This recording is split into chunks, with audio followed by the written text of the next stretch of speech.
L'automobile est devenu notre principal allié dans tous nos déplacements. Pratique, rapide, disponible à n'importe quelle heure, symbole de liberté, de réussite sociale.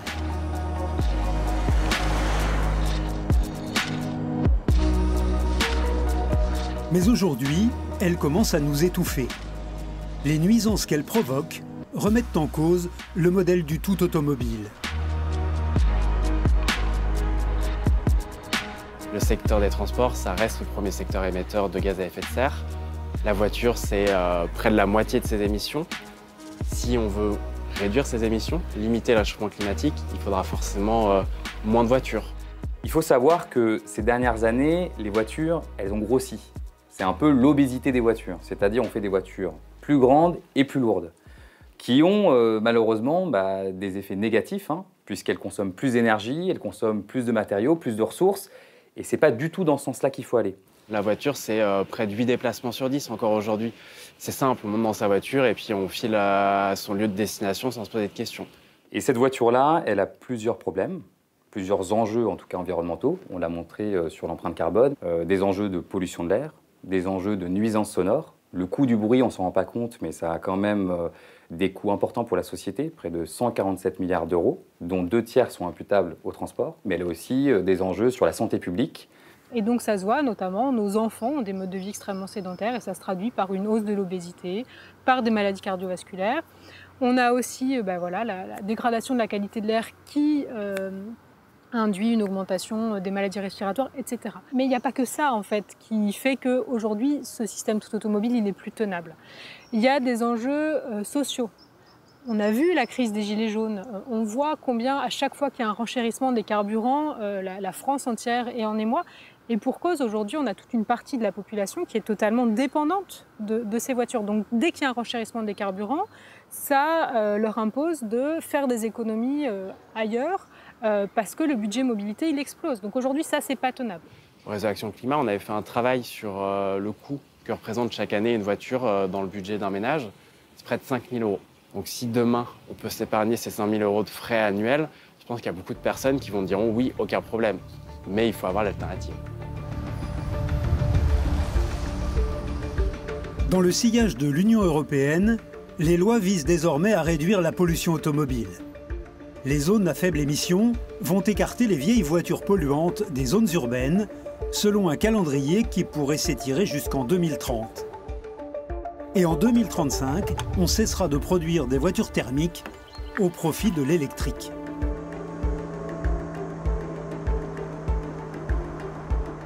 Les décisions passent mal, cela bouleverse les habitudes et implique de gros changements dans notre façon de nous déplacer.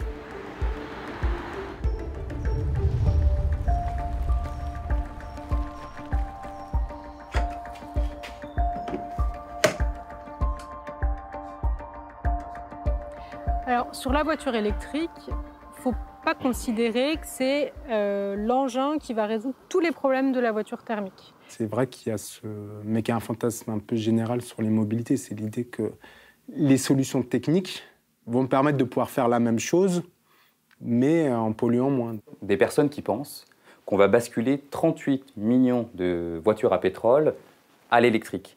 Et il ne faut surtout pas faire ça, c'est la fausse bonne idée. C'est-à-dire qu'aujourd'hui, le véhicule électrique, il est pertinent pour les petits trajets, parce que sinon, ça demande de faire des voitures avec des batteries énormes pour assurer l'autonomie, et donc du coup, ça en fait des véhicules qui sont complètement à l'encontre de ce qu'on souhaite développer pour lutter contre le changement climatique, etc. Je pense que ça évite aussi de se confronter à une vraie question qui est celle de la restriction des mobilités. Parce que la mobilité la moins polluante, c'est celle où on ne se déplace pas. Aujourd'hui, pour des enjeux de sobriété et pour des enjeux climatiques, on va en tout cas électrifier une partie de ce parc automobile. En contrepartie, on le redit, il faut densifier l'offre de transport public et aussi favoriser la mobilité douce.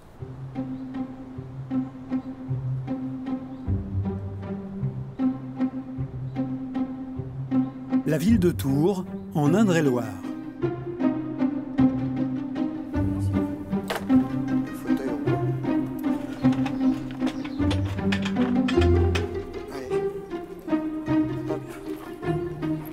C'est parti.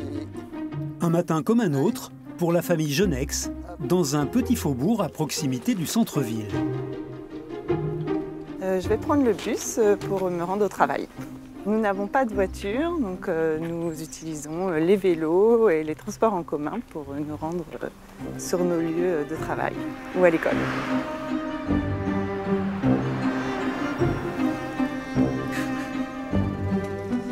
Ce matin, je ne vais pas au lycée, je vais au stage au conseil départemental.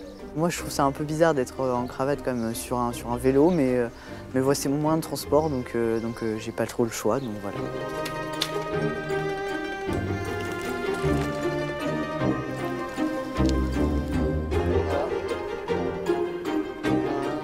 Alors là, c'est le rituel du matin. On regarde les petits lapins de l'île au Quart. L'île, c'est au milieu de la Loire.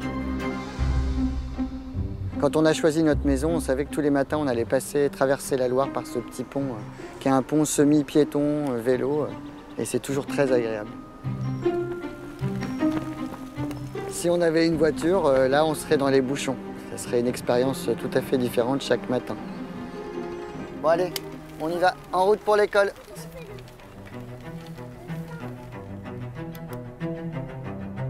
Aujourd'hui, seulement 16% des Français n'ont pas de voiture. Et pour la plupart d'entre eux, ce n'est pas un choix. Il y a les anciens qui ne peuvent plus conduire et les plus pauvres qui n'ont pas les moyens. Moins de 5% de la population ont fait le choix de vivre sans voiture. Pour la plupart, ce sont des urbains, comme la famille Genex. On n'a plus de voiture, on avait une voiture quand les grands étaient petits. Une voiture vieillissante et quand il a fallu la changer, on a essayé de faire sans voiture puisqu'on travaille tous les deux en hypercentre et qu'on habite en hypercentre. C'est ce qu'on a fait, on a essayé et maintenant ça fait 8 ans. 8 ans.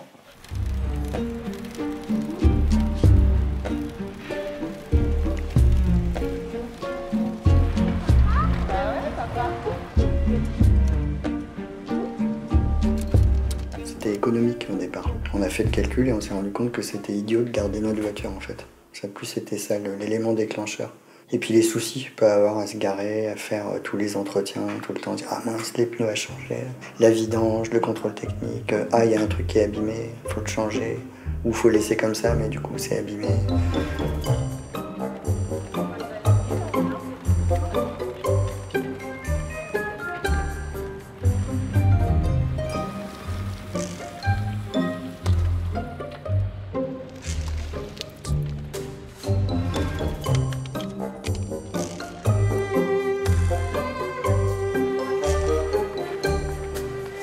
Au début, on prenait une voiture pour aller faire les courses, même quand on n'avait plus de voiture, parce qu'on avait l'habitude de faire comme ça.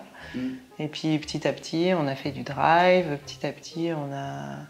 Le sac à dos, à vélo, en bus, voilà. La petite chariote pour aller faire les courses, comme les grands-mères. En fait, on a changé nos habitudes avec le temps, quoi. Au départ, on prenait peut-être plus la voiture, oui. Enfin, on louait plus une voiture souvent, oui. que maintenant, on fait sans.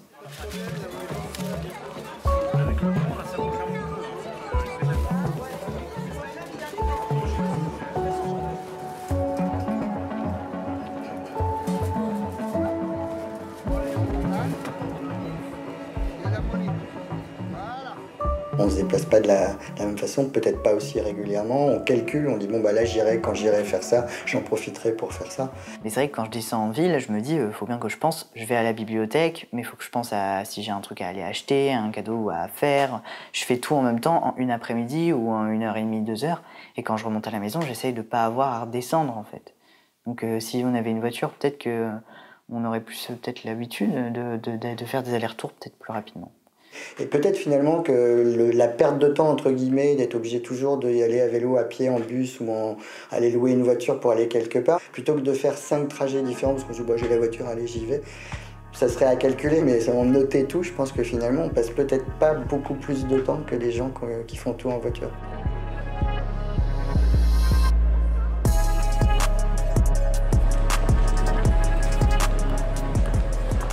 Si on considère aujourd'hui qu'un déplacement de moins de 1 km peut se faire à pied et qu'un déplacement de moins de 4 km peut se faire à vélo, c'est 43% des automobilistes qui peuvent lâcher leur voiture pour se déplacer à pied ou à vélo.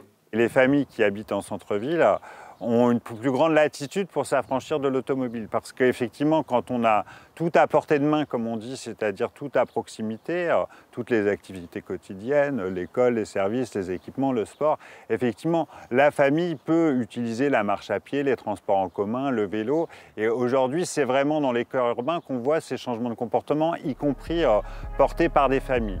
Les ménages ne sont pas égaux vis-à-vis de ces contraintes. En effet, loin des villes, il est difficile de réduire sa dépendance à la voiture. En milieu rural, les distances sont plus longues et les transports en commun très limités.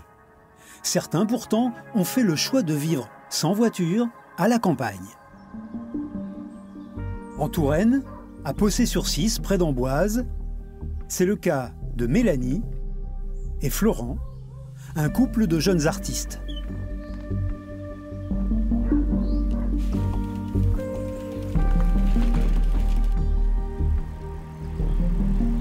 Actuellement, on se déplace à vélo uniquement. On se déplace à vélo depuis 3 ans maintenant.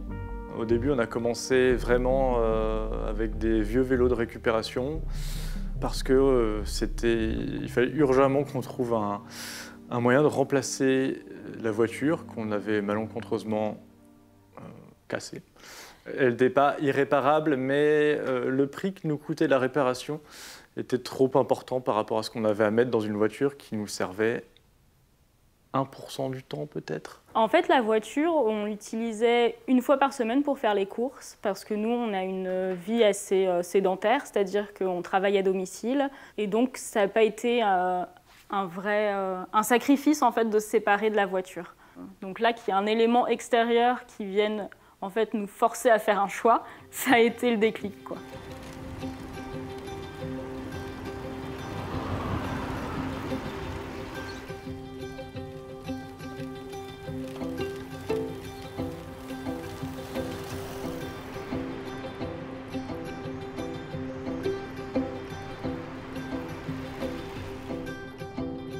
On n'est pas du tout isolé, justement en fait c'est un lieu qu'on a aussi choisi dans cette optique, c'est-à-dire que quand on s'est installé ici, on s'est dit ouais, avoir une gare à proximité, une gare en plus très passante, on savait qu'il n'y aurait pas de risque qu'elle ferme.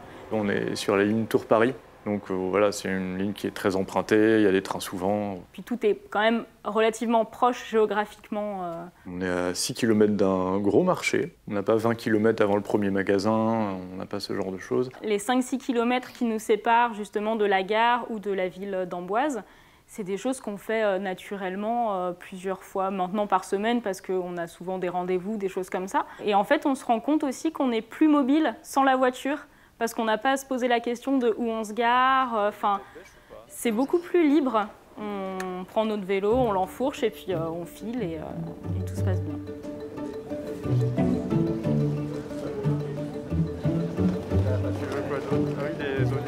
On va vous prendre. Voilà.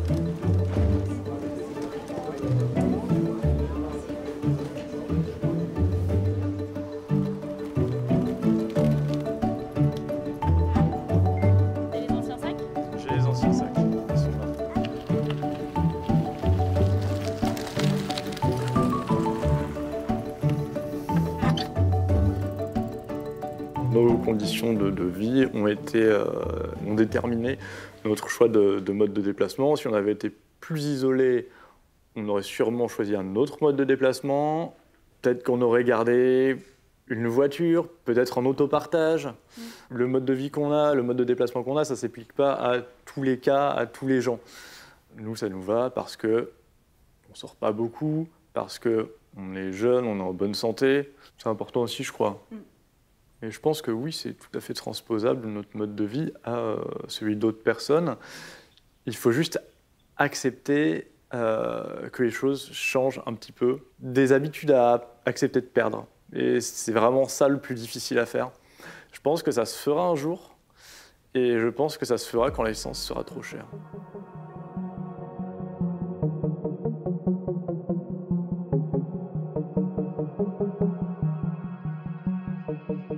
On estime qu'à peu près à 2-3% les ménages qui, ces dernières années, auraient abandonné plus ou moins partiellement la voiture. Souvent, on pense la démotorisation comme une conversion totale et radicale, c'est-à-dire j'arrête d'utiliser la voiture et je ne me déplace qu'avec des modes alternatifs, le vélo, les transports en commun, etc. Ce qu'on voit, c'est généralement beaucoup de ménages conservent une voiture, même s'ils l'utilisent assez peu, qui leur offre une marge de sécurité qui leur permet justement de basculer et de pérenniser l'usage d'alternatives à la voiture. Dans les zones plus périurbaines et rurales, la voiture, elle peut avoir une place, mais elle peut être un peu un maillon de l'intermodalité. On peut faire une partie du trajet vers une gare, vers un parking relais ou pour aller faire du covoiturage. Et ces différents transports-là, le train, le covoiturage par exemple, c'est eux qui vont occuper la place la plus importante dans le temps de déplacement. Et effectivement, ça va avec une complexification de nos pratiques. On n'est plus dans je monte dans ma voiture et j'y vais, on est dans alors ok, je passe de une voiture à parfois la voiture, parfois le vélo, parfois le covoiturage, parfois le train ou le bus. Tout ça, ça demande d'acquérir des compétences.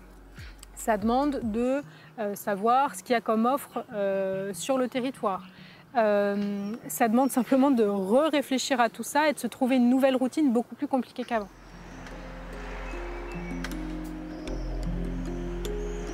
À Suèvre, entre Blois et Orléans, il n'y a plus de gare, mais une route très fréquentée en bord de Loire.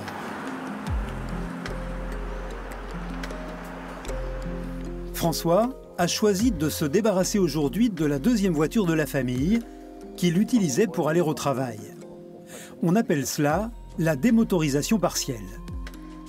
Cette voiture, c'est une voiture dont je me servais pour aller au travail jusqu'à la gare, dont je ne me sers plus, qui est en état de marche et que je vais donner à mon fils. J'allais à la gare de Mer pour aller au boulot en vélo. Donc bon, voilà, comme toute voiture qui ne sert plus, elle s'abîme. Mon fils a besoin d'une voiture pour se dépanner, mais je lui donne la voiture. Le véhicule que j'ai en ce moment, il est un peu en panne, donc c'est plutôt pas mal d'avoir un véhicule comme ça pour dépanner. Ouais. Bon courage.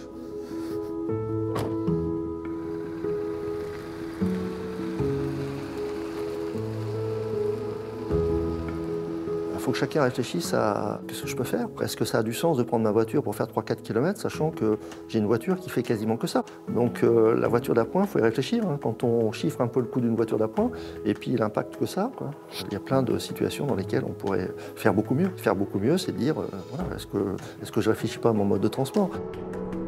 En fait, François a déjà renoncé depuis plusieurs mois à se servir de sa voiture au quotidien.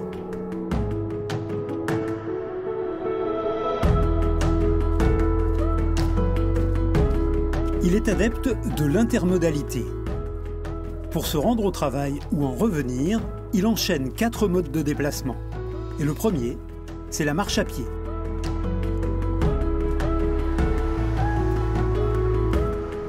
On est à Fleury-les-Aubrais, je sors du travail, je travaille pour un gros opérateur télécom.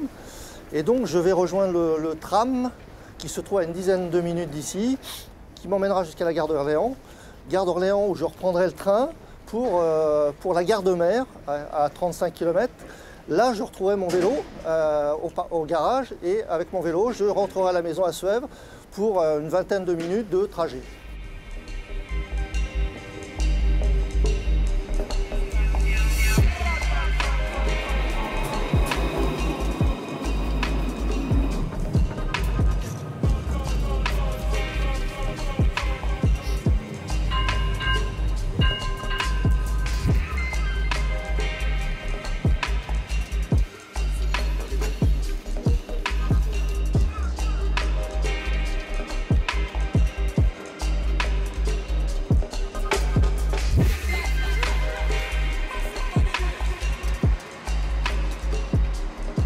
Pour moi, c'est pas la course, c'est absolument pas la course. Je trouve que c'est moins la course qu'en voiture en fait.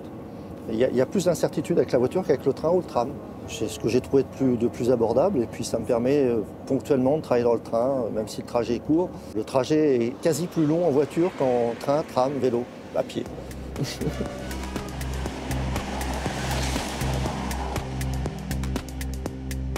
y a peut-être des environnements, des métiers auxquels ça se prête moins, mais je vois différentes personnes dans le train, que ce soit des gens qui sont plutôt dans le bâtiment, dans une administration, prennent le train. Je pense que les gens qui partent de mer, par exemple, comme moi, c'est facilitant, c'est économique. Enfin, les gens ne vont pas prendre leur voiture. Enfin, j'ai un abonnement de train qui, aujourd'hui, si je ramène ça au trajet, ça coûte pas grand-chose par rapport à la voiture.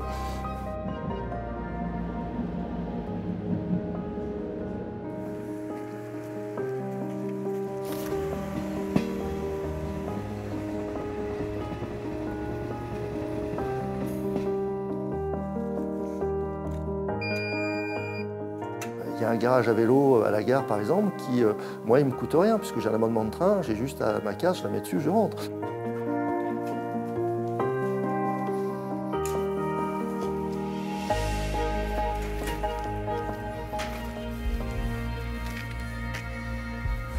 Si la plus grande partie du trajet de François est optimisée, il reste tout de même un gros point noir, la piste cyclable, qui devrait le ramener en sécurité depuis la gare. La piste cyclable se termine en cul-de-sac, c'est une voie sans issue pour vélo. Ça s'est arrêté là, ça n'a pas été jusqu'à Schwer où j'habite. Ça roule fort en début de matinée vers 9h, ça roule fort en fin de journée aux heures de sortie de bureau. À la belle saison, c'est plus pratique. Ça roule moins déjà, je ne sais pas pourquoi, et il y a plus de visibilité. Là, ce qui est dangereux, c'est la densité de circulation et puis la vitesse des gens, parce que voilà, c'est pas rassurant. Quand la circulation lui semble dangereuse, François préfère se réfugier sur une petite route. L'inconvénient, c'est beaucoup plus long. À l'époque où je faisais la route en voiture de l'autre côté, l'hiver, je doublais un scooter, c'est tout. Je n'ai jamais vu un vélo, donc je dois être un précurseur ou un fada. Il y a un petit détour, mais ça dépend à combien on estime sa vie, quoi. Mais honnêtement, par rapport à la route d'à côté, il n'y a pas photo. C'est-à-dire que là, je roule sereinement, je ne suis pas éclaboussé, je ne serre pas les fesses à chaque fois que j'entends un camion qui arrive. Et puis voilà, donc il n'y a pas un chat, j'ai l'impression de me balader. Je rentre du boulot, mais j'ai l'impression de me balader, et puis ça vide la tête, quoi. Pour aller d'ici à la gare de Mer, j'ai 7-8 km quand même. Donc tous les jours, bon voilà, du haut de mes 64 petits ans, ça faut en tenir compte aussi. Après, je pense qu'il y a des gens actifs qui n'ont pas cet âge-là et qui ont une forme physique qui va bien, quoi. Après, il faut un peu de courage. Enfin, je veux dire, on revient pas à l'âge de pierre, mais je veux dire, ça fait le plus grand bien du vélo, hein. Enfin, et il y a des gens qui vont s'accrocher à leur voiture. Donc, comment faire pour les convaincre? Je pense que le meilleur moyen pour les convaincre, c'est de leur prouver que on leur offre des choses qui vont bien, sécurisantes, dans des bonnes conditions et à moindre coût.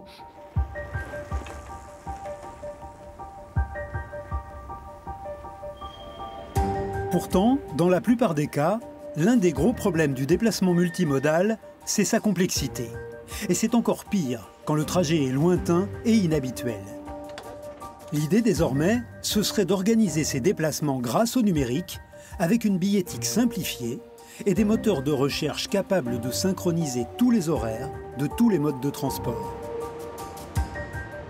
Effectivement, les transports en commun, c'est encore toute une gymnastique, organisation, surtout quand on veut enchaîner plusieurs modes. Chaque opérateur a son application avec son système de transport, sa tarification. On pourrait en fait repenser le numérique via un peu un système de billettique unique.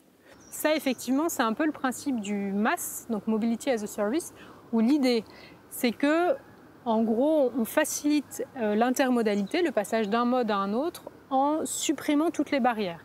Et notamment, une des barrières, ça peut être le fait qu'on doive acheter plein de tickets pour passer du train au bus, etc.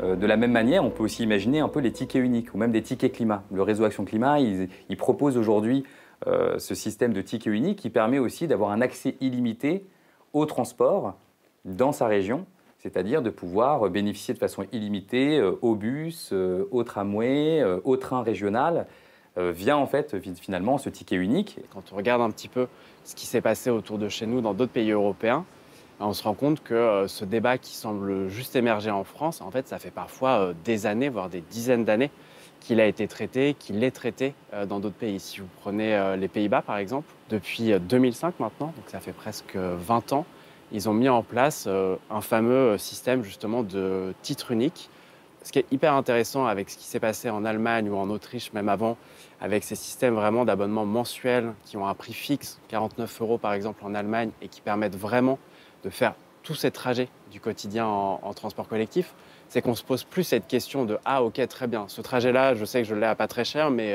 qu'est-ce qu'il en est de tel autre trajet si je veux aller voir ma famille, partir en week-end ?» Et donc tout devient beaucoup plus simple, et le réflexe de la voiture, eh ben, il devient beaucoup moins évident, parce qu'on a une vraie alternative sérieuse qui est proposée.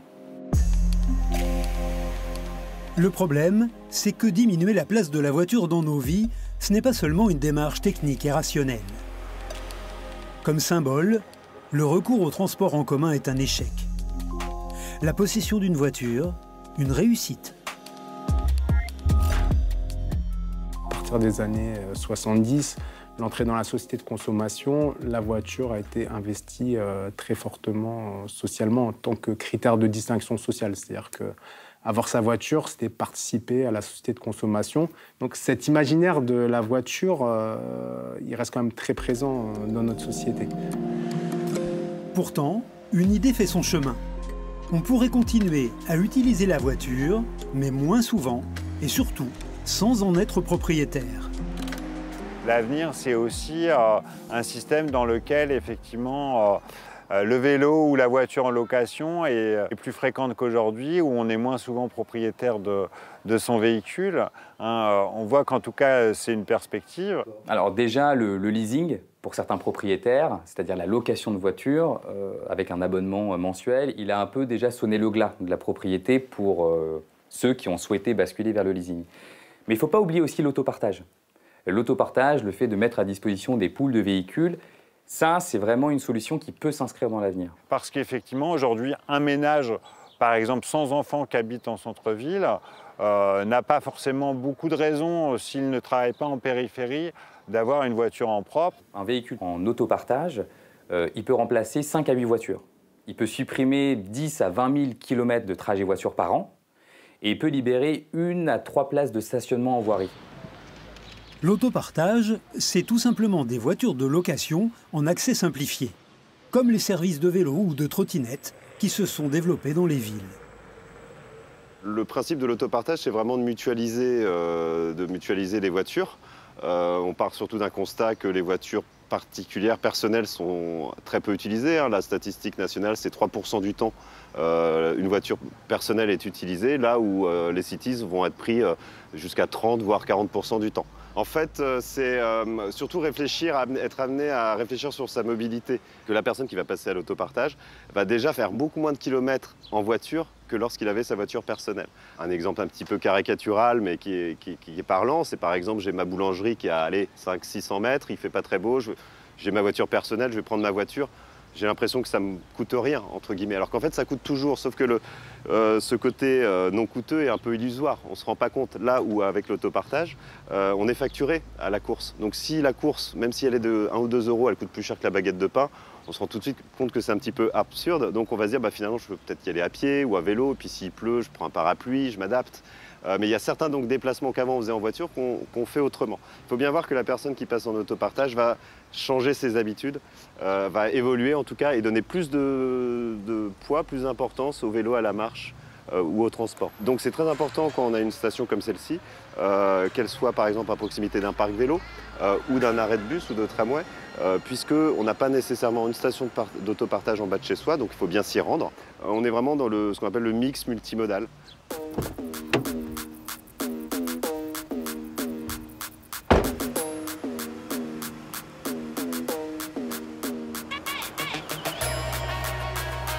À Tours, la famille Genex, qui a choisi de vivre sans posséder de voiture, est une adepte de l'autopartage.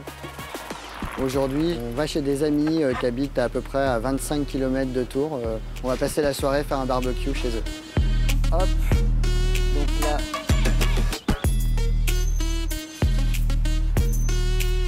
Avec l'appli, j'ai ouvert le véhicule, fait le petit tour complet pour contrôler que tout est OK. Donc ça prend 2 minutes, il faut prendre quelques photos.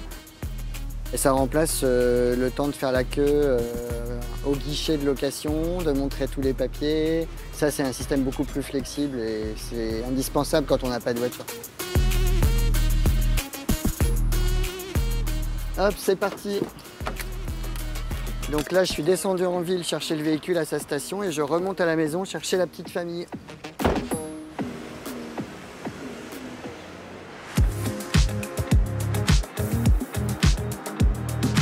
La famille utilise l'autopartage pour les situations où le vélo et les transports en commun n'offrent pas de solution. Quelques locations chaque mois, dont le budget est facile à chiffrer, car la formule inclut non seulement le kilométrage, mais aussi l'assurance et le carburant. Au final, une réelle économie par rapport au coût d'une voiture personnelle, qui revient en moyenne à plus de 400 € par mois. Les City, ça nous coûte à peu près entre 250 et 300 € par mois. Sachant qu'on s'en sert, ça inclut là-dedans, c'est sur la moyenne sur l'année, ça inclut nos vacances d'été, 3 semaines, et puis des petits week-ends à droite à gauche, à l'île de Ré, en Auvergne. Voilà, et puis des petits déplacements comme ce soir, 35-40 km de tour, plus des petits déplacements pour des courses sur l'agglomération tourangelle.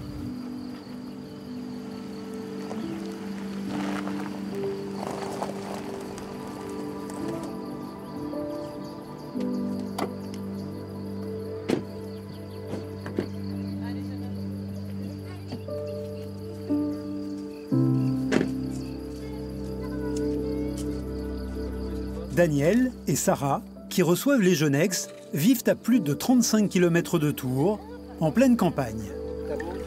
À votre venue. Pourtant sensibles à la protection de l'environnement, ils ne voient pas comment ils pourraient réduire leur dépendance à la voiture. Je sais impossible la chose, vu là où je travaille et là où je vis, mes horaires décalés, c'est très tôt le matin ou très tard le soir. Les dimanches, les week-ends, les jours fériés, souvent, c'est juste pas possible. Il n'y a pas d'offre de transport en commun. Quand ça roule bien, le soir, c'est 3/4 d'heure. Mais sinon, le matin, c'est plutôt 50-55 minutes. Nous, ça nous convient de ne pas avoir de voiture. Les gens qui habitent à la campagne, comme Daniel, ça ne nous viendrait pas l'idée d'essayer de les convaincre de quoi que ce soit. Il y a beaucoup de choses à faire avant de mettre la pression sur les individus. Il faut aussi que les gouvernements s'engagent beaucoup plus. Il y a les industries, il faut qu'elles fassent des gros efforts. Et je pense qu'aller taper sur le mec qui a son vieux diesel qui habite à 50 bornes de Tours, je trouve ça scandaleux en fait.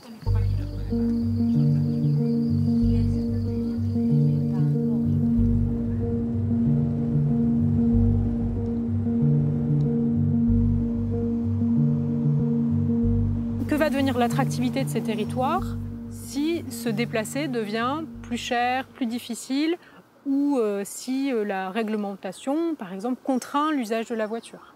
Il est très pertinent pour ces territoires-là de se poser la question dès maintenant et de se dire « Ok, il faut absolument que je propose des alternatives à la voiture, même si je suis un territoire rural qu'on considère globalement comme dépendant de la voiture, pour continuer à attirer et pour que mes habitants puissent sortir de cette dépendance-là. » À Montlouis-sur-Loire, près de Tours, la communauté de communes, semi-rurale, a commencé à proposer des solutions. N'ayant aucun pouvoir en matière de transport public, la collectivité a demandé à sa chargée de mission de faire preuve d'imagination. Et le résultat est plutôt surprenant. Là, l'idée, c'est de réhabiliter un petit peu l'autostop en mode local. Ce que je mets en avant, moi, surtout auprès des habitants, c'est le côté entraide et convivialité. Au fur et à mesure, en fait, de mes contacts avec les habitants, à recueillir leurs freins et à essayer de trouver des solutions avec eux, je me suis rendu compte que tant qu'ils ne passaient pas à la pratique, ce serait sans doute compliqué, en fait, de pouvoir s'y mettre. Donc, je propose des baptêmes d'autostop. La plupart du temps, finalement, ils se rendent compte que ça se fait bien, qu'on est assez rapidement pris. On a une moyenne, nous, d'attente de 4 minutes 30 au panneau, avec les 180 panneaux qui sont sur le territoire. Et ça permet assez rapidement de se rendre sur le lieu où on souhaite aller. On distribue à la communauté de communes en fait, des panneaux donc, sous format Véleda qui permettent justement de bien noter lisiblement la commune dans laquelle on souhaite se rendre. Donc là, on va faire un test avec la commune donc, juste après qui est Larçay. Donc j'écris tout simplement en gros et de façon la plus lisible possible le nom de la commune afin d'être bien visible. Moi, je prends en même temps donc, le temps d'attente à l'arrêt pour me permettre aussi d'avoir une moyenne sur le territoire et me rendre compte du temps d'attente effectif à chaque arrêt.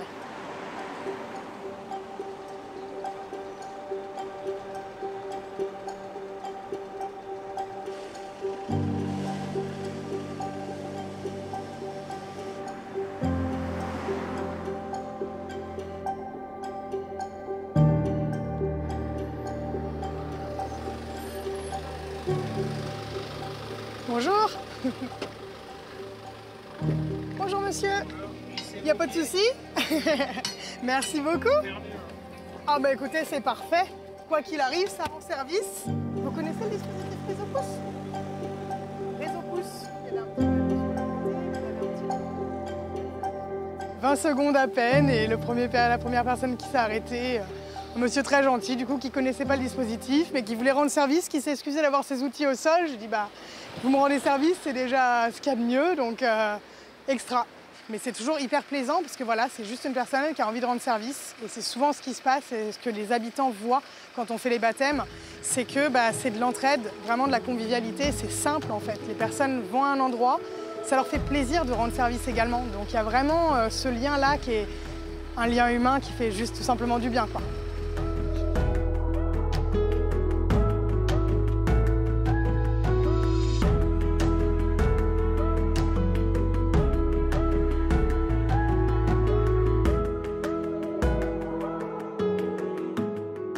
Il faut penser la cohérence entre tous les modes. Ça, c'est aussi nouveau.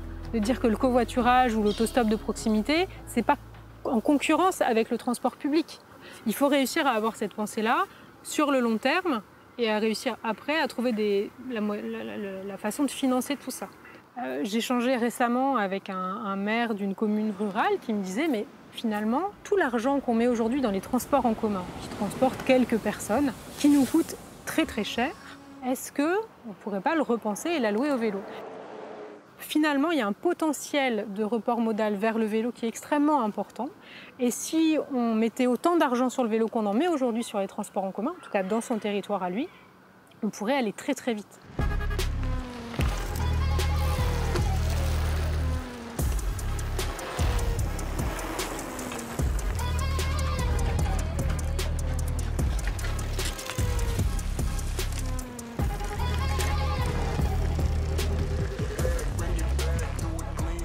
Le vélo est perçu comme un mode de déplacement lent, mais souvent on s'aperçoit qu'on rattrape les automobilistes qui viennent de nous dépasser au stop ou au feu suivant. En ville, en région parisienne, une étude de l'ADEME a démontré qu'on se déplaçait à environ 15 km/h à vélo et à 14 km/h en voiture. C'est économique, c'est bon pour la santé. En matière de statistiques, c'est quand même c'est impressionnant. Voilà, le vélo fait gagner de l'espérance de vie.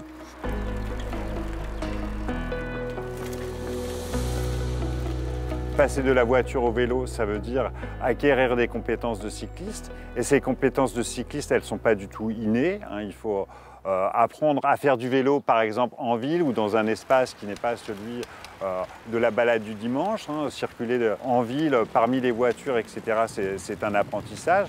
C'est vrai que même par des ménages convaincus, on va dire par cette nécessité de changer les comportements, n'ont pas forcément les moyens, les outils pour faire évoluer leurs pratiques. Un peu partout en France, des associations proposent des ateliers pour remettre les adultes sur un deux roues. 2% d'entre eux ne savent pas faire de vélo. Et plus de 15% ne se sentent pas prêts à affronter la circulation.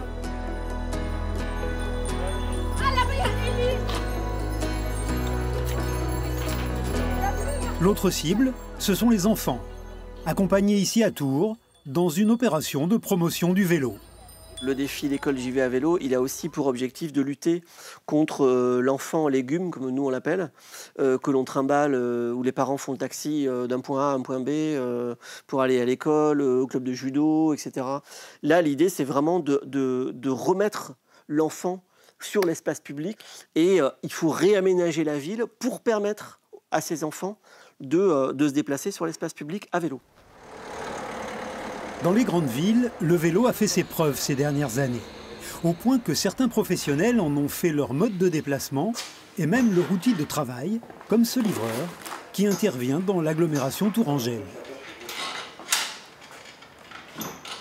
En fait, il y a une association nationale qui existe qui s'appelle les boîtes à vélo et qui regroupe toutes les personnes qui travaillent à vélo.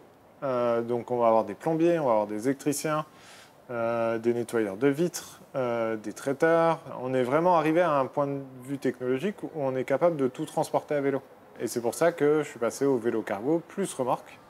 qui permettent de transporter pratiquement jusqu'à... On pourrait presque aller jusqu'à 300 kg de charge par transport.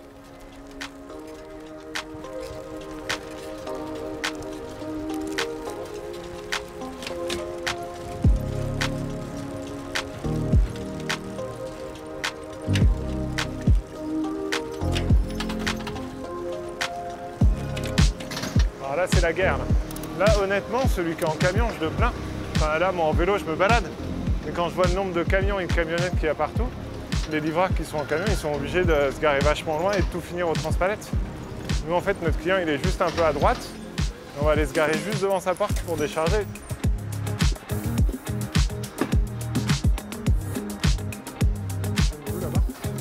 Bonne journée, au revoir.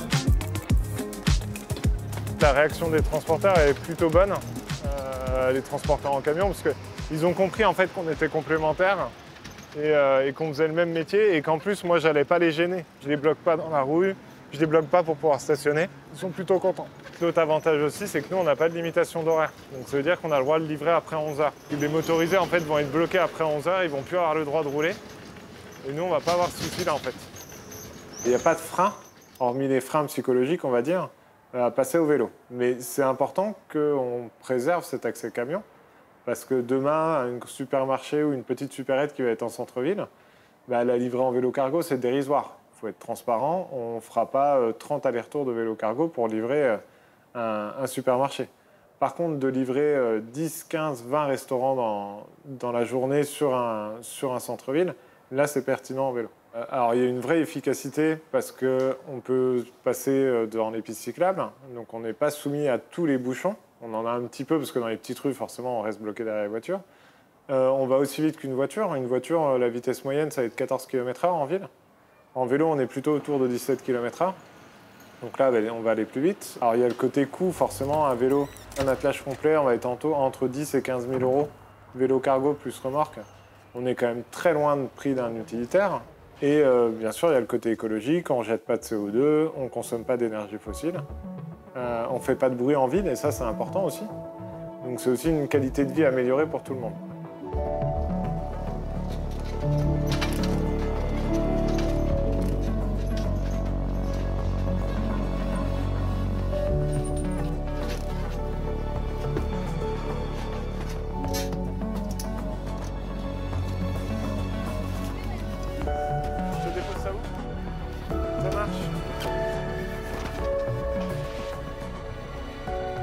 Niveau écologique, c'est beaucoup mieux. Nous, on limite nos emballages plastiques, on essaie de limiter les suremballages. Donc si en plus aussi on peut limiter notre pollution de transport avec de la livraison en vélo, c'est encore mieux, quoi. Là, par exemple, il m'a livré 7 cartons.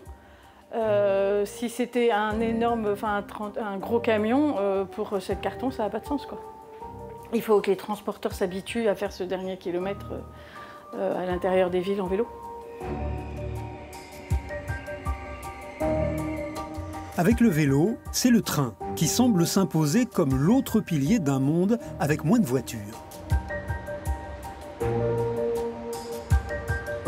Est-ce qu'il y a un désir des gens d'aller plus vers le train aujourd'hui? Oui, c'est ce que l'on constate depuis 2 ans et c'est sans doute ce qui va s'accélérer encore dans les années à venir.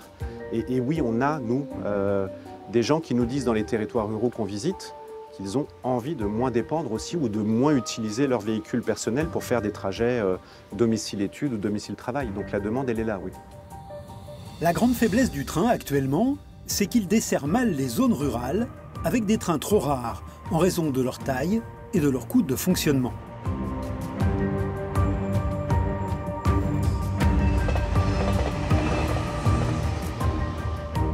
Mais de nouveaux matériels roulants sont à l'étude. Ce train, c'est le renouveau du TER, des petits trains de TER. C'est un train de 30 mètres, donc vraiment ce qu'on a de plus petit au niveau de la SNCF. 80 places assises. C'est un train qu'on veut complètement décarboner. Donc on passe de 2 bons gros diesels à beaucoup de batteries.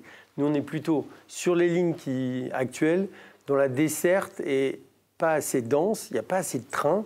L'idée, c'est évidemment une desserte très renforcée. On pourrait aller jusqu'au quart d'heure. Vous imaginez pouvoir prendre un train en heure de pointe au quart d'heure, c'est un vrai service par rapport aux un train toutes les heures, voire toutes les 2 heures. Une idée complémentaire à celle des RER de province qu'on commence à imaginer autour des grandes villes. Le problème restant de proposer une solution aux campagnes lointaines où l'on est contraint d'utiliser la voiture par manque d'alternatives.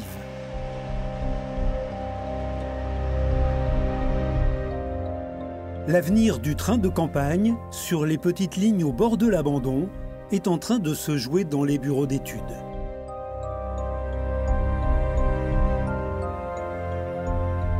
Avec Drézy, on fait un petit train de la taille d'un bus, 30 places assises, 80 voyageurs maximum, sur batterie, 100% électrique.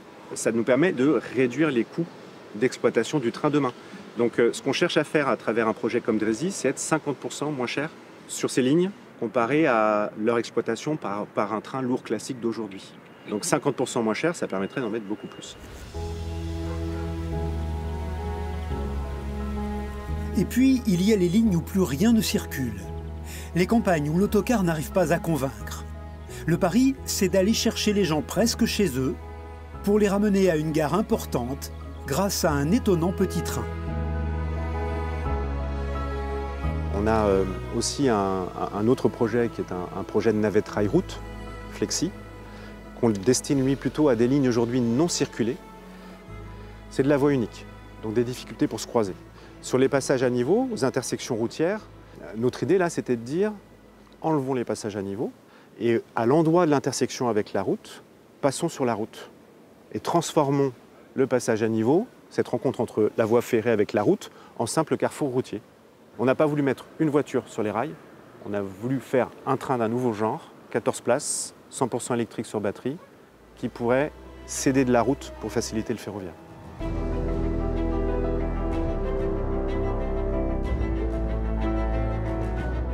On est en train de prédisposer l'engin à une future conduite autonome.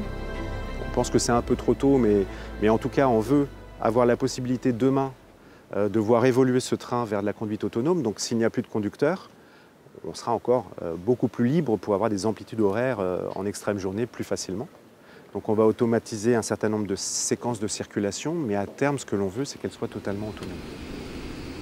Il va falloir s'habituer à voir dans notre environnement de nouveaux véhicules, comme cette navette routière autonome expérimentée par Keolis à Châteauroux. Ce petit bus, testé ici sur un site fermé, au Centre national de tir sportif, est presque au point techniquement. La navette devrait rapidement être expérimentée en conditions réelles sur une mini-ligne en pleine ville, avec une vitesse d'exploitation de 20 km/h.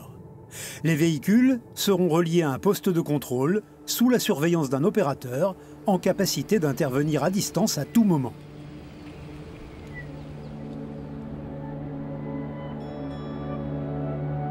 La technologie semble maîtrisée.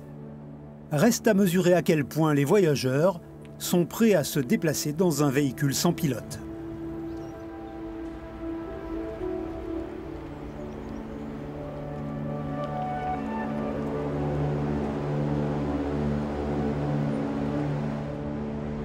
Si l'offre d'alternatives à la voiture se développe, le travail qui reste à accomplir est énorme. Et la technologie n'est qu'une partie de la réponse. Le problème n'est pas seulement la recherche des aménagements, des véhicules et des énergies qui vont sauver la planète. Réduire les nuisances liées à notre mobilité, c'est aussi accepter de changer nos habitudes de déplacement, avec ou sans voiture.